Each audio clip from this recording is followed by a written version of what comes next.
Assalamualaikum warahmatullahi wabarakatuh. Sebelumnya, saya izin memperkenalkan diri terlebih dahulu. Nama saya Fitri Cahya Kirani. Saya dari kelas 12 MIPA 3, nomor absen 15. Di sini saya akan mempresentasikan materi pola pertahanan dan penyerangan pada salah satu cabang olahraga bela diri, yaitu pencaksilat. Apa sih pencaksilat itu? Pencaksilat merupakan olahraga bela diri yang mengandung nilai-nilai seni tradisional dari Indonesia. Sebab pencaksilat ini merupakan seni bela diri yang berasal dari Indonesia. Induk organisasinya yaitu IPSI. Pencaksilat adalah gerak keindahan dengan menghindar yang disertakan gerakan, yaitu berupa pukulan dan tendangan. Lalu pencaksilat ini tidak hanya terkenal di Indonesia, melainkan sudah terkenal di negara-negara Asia Tenggara, tetapi penyebutannya berbeda-beda. Misalnya di Malaysia dan Singapura disebut sebagai gayong dan cekak, sedangkan di Thailand disebut sebagai besilat, dan di Filipina disebut sebagai pasilat. Nilai-nilai yang terkandung dalam pencaksilat yang pertama yaitu nilai olahraga. Pencaksilat dijadikan sarana olahraga mengembangkan kebugaran jasmani, sebab gerakan pada pencaksilat dapat meningkatkan kesehatan, ketahanan, kecepatan, dan kelincahan. Lalu yang kedua yaitu nilai seni budaya, sebab pencaksilat merupakan warisan kekayaan seni dan kebudayaan bangsa Indonesia yang mengajarkan seseorang untuk menjadi manusia beradab dan mengedepankan kepedulian kepada orang lain. Dan yang ketiga yaitu nilai bela diri. Pencaksilat melatih diri dan membekali diri dengan kemampuan bela diri dan juga memupuk sikap keberanian untuk menghadapi lawan. Yang keempat yaitu ada nilai spiritual. Pencaksilat ini mengajarkan sikap taat beragama, berbudi pekerti luhur, dan menjunjung nilai-nilai kemanusiaan. Sikap tolong-menolong dalam kebaikan, sikap jujur, sikap bijaksana, tulus, dan ikhlas dalam beramal. Dan yang kelima yaitu ada nilai persaudaraan. Sebab pencaksilat ini mengajarkan saling berbuat baik, termasuk saling bersaudara antar sesama manusia dan saling tolong-menolong. Lalu nilai positif pada pencaksilat ada 6. Yang pertama yaitu ada kesehatan dan kebugaran. Lalu yang kedua, membangkitkan rasa percaya diri. Yang ketiga, melatih ketahanan mental. Yang keempat, mengembangkan kewaspadaan diri yang tinggi. Yang kelima, membina sportivitas dan jiwa kesatria. Dan yang terakhir, disiplin dan keuletan yang lebih tinggi. Yang pertama yaitu elakan. Jadi, elakan ini adalah usaha pembelaan yang dilakukan dengan sikap kaki yang tidak berpindah tempat atau kembali ke tempat semula. Elakan ini terbagi menjadi 4. Yang pertama yaitu ada elakan atas. Elakan ini bertujuan untuk mengelakkan diri dari serangan di bagian bawah. Caranya dengan mengangkat kedua kaki dengan posisi tungkai ditekuk, dan diakhiri dengan mendarat kaki silang disusul dengan kedua kaki. Dan yang kedua yaitu ada elakan bawah. Elakan bawah ini kebalikan dari elakan atas yang bertujuan untuk mengelakkan diri dari serangan di bagian tubuh atas. Caranya dengan merendahkan diri dengan menekuk lutut dengan catatan tumpuan kaki tidak boleh berpindah. Dan yang ketiga yaitu ada elakan belakang, yaitu caranya dengan mengelakkan diri dari tangan lurus di depan samping. Selain itu, gerakan dimulai dengan sikap kuda-kuda depan dan memindahkan berat badan ke belakang. Lalu yang keempat ada elakan samping. Tujuannya yaitu untuk mengelakkan diri dari serangan lurus depan atas. Dari sikap kangkang, pindahkan badan ke samping dengan mengubah kuda-kuda awal. Lalu yang kedua ada hindaran. Hindaran ini ialah usaha pembelaan dengan cara memindahkan sasaran dari arah serangan dengan melangkah atau memindahkan kaki. Unsur-unsur dari hindaran yaitu ada 3. Yang pertama ada sikap pasang, sikap tubuh, dan sikap tangan. Jenis-jenis hindaran. Yang pertama yaitu ada hindaran hadap, yaitu dengan menghindar dengan memindahkan kaki sehingga posisi tubuh menghadap lawan. Yang kedua ada hindaran sisi, yaitu menghindar dengan memindahkan kaki kanan sehingga posisi tubuh menyamping lawan, berat badan di sebelah kanan. Dan yang ketiga, hindaran angkat kaki, yaitu dengan menghindar dengan mengangkat salah satu kaki, baik itu kaki kanan ataupun kaki kiri. Dan yang keempat ada hindaran kaki silang, yaitu dengan menghindar dengan memindahkan kaki kanan secara menyilang ke belakang.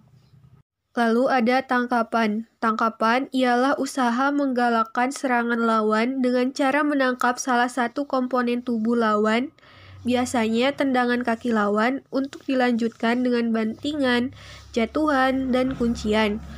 Contohnya yaitu pada gambar yang ada di samping.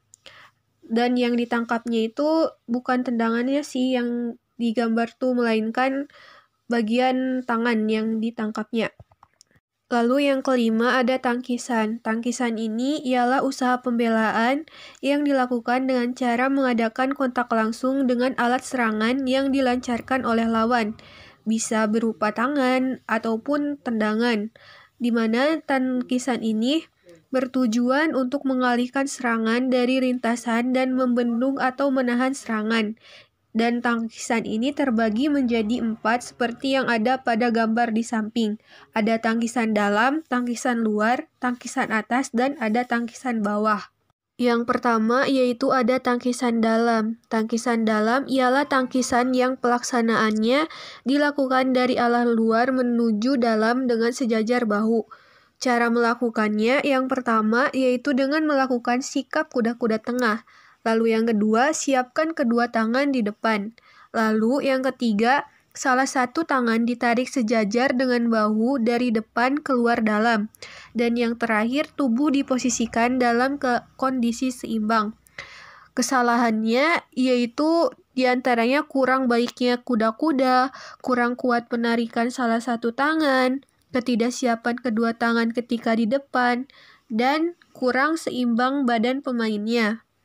Jadi, dalam melakukan tangkisan ini yang diperlukan adalah keseimbangan tubuh. Yang kedua yaitu ada tangkisan luar. Tangkisan luar yaitu tangkisan yang pelaksanaannya dari dalam keluar dengan sejajar bahu ketika bagian luar diambil dari tangan atau kaki. Cara melakukannya yang pertama, melakukan sikap kuda-kuda tengah, lalu yang kedua, siapkan kedua tangan di depan, yang ketiga, salah satu tangan ditarik sampai sejajar dengan bahu dari dalam menuju depan keluar. Dan yang terakhir, tubuh diposisikan dalam kondisi seimbang. Dan kesalahan pada tangkisan luar sama halnya seperti yang ada pada tangkisan dalam. Tangkisan atas. Tangkisan atas ialah tangkisan yang digunakan untuk melindungi kepala ketika lawan menyerang ke arah bagian atas sehingga pelaksanaannya dilakukan dari bawah ke atas. Cara melakukannya yang pertama, melakukan sikap kuda-kuda tengah, yang kedua, siapkan kedua tangan di depan, yang ketiga yaitu salah satu tangan melindungi kepala dari serangan sehingga pelaksanaannya dari bawah menuju atas, dan yang terakhir, tubuh diposisikan dalam kondisi seimbang. Kesalahannya sama seperti halnya tangkisan yang ada pada tangkisan dalam dan juga tangkisan luar. Lalu ada tangkisan bawah. Tangkisan bawah ini ialah tangkisan yang digunakan untuk melindungi tubuh dari serangan lawan sehingga pelaksanaannya dilakukan dari atas ke bawah. Jadi tangkisan bawah ini merupakan kebalikan dari tangkisan atas. Cara melakukannya yang pertama, lakukan sikap kuda-kuda tengah, yang kedua, siapkan kedua tangan di depan, yang ketiga, salah satu tangan ditarik dari atas menuju bawah, dan yang keempat, tubuh diposisikan dalam kondisi seimbang. Kesalahannya seperti halnya pada tangkisan atas, bawah, dan sebagainya. Pola penyerangan. Penyerangan ialah siasat yang dilancarkan kepada lawan dengan tujuan mematahkan pertahanan lawan untuk mencapai kemenangan dalam bertanding secara sportif. Serangan ini terbagi menjadi dua, yaitu ada serangan langsung dan serangan tidak langsung. Dan dalam pencaksilat, penyerangan bisa dilakukan dengan cara seperti ini. Yang pertama ada pukulan depan, lalu yang kedua ada pukulan bandul, yang ketiga pukulan lingkar, yang keempat pukulan samping, yang kelima pukulan sangga, yang keenam pukulan totokan, yang ketujuh sikuan, yang kedelapan tendangan depan, yang kesembilan tendangan sabit, yang 10 tendangan T, dan ada yang masih banyak lagi. Dan contohnya yaitu ada pada gambar yang ada di samping, contoh pelaksanaannya. Yang pertama yaitu pukulan depan. Pukulan depan atau bisa juga disebut pukulan lurus adalah pukulan yang dilakukan dengan lintasan lurus ke depan. Yang kedua ada pukulan bandul, yaitu dilakukan dengan menggerakkan tangan secara membandul dari bawah ke atas dengan posisi tangan ditekuk 90 derajat Celcius. Pukulan ini dapat dilakukan dengan kaki yang bervariasi, bisa dengan posisi kaki depan sejajar dengan tangan yang menyerang ataupun tidak. Dan yang ketiga ada pukulan tegak. Pukulan tegak memiliki teknik dengan cara kepala tegak sasaran dari pukulan ini yaitu bahu atau sendi bahu. Dan yang keempat ada pukulan melingkar. Dilakukan dengan cara menggerakkan tangan secara melingkar dengan lintasan pukulan dari arah samping luar tubuh menuju ke arah dalam tubuh pesilat. Dan yang kelima ada pukulan samping, yaitu pukulan yang arahnya samping tubuh dengan menggunakan punggung tangan. Pukulan ini memiliki lintasan ke depan atau lurus dengan menggunakan tangan yang dimulai dari samping.